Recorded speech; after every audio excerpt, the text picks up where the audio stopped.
খবর না জেরা হো রসনে মঞ্জিলহা ফার্সি বই মসনবী শরীফ কি বলে দেখেন।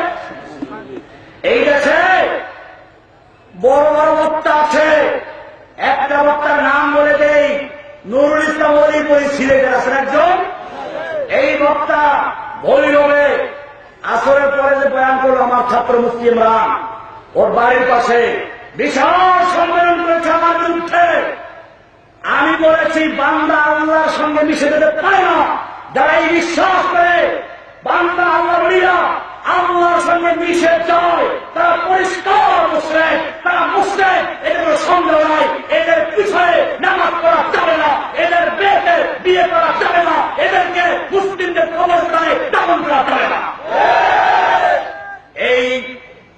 এই অলিপুরি আমার বিরুদ্ধে বয়ান করতে গিয়ে দলিল পেশ করেছিলাম, মসনবী শরীফে আছে। আমি ওইখানে আবার বয়ান করেছি। আমি বলেছিলাম ওই মিয়া মসনবী শরীফ না হাদিসের বই। মসনবী একটা কবিতা বই, কিসের বই? কবিতা বই, ফার্সি কবিতা বই। এই রুমির লেখা একটা মসনবী কবিতা বইটাকে এই লোকগুলো আল্লাহর প্রহি, আল্লাহর কোরআন, রাসূলের হাদিসের চেয়ে বেশি গুরুত্ব দিয়েছে, ঠিক না?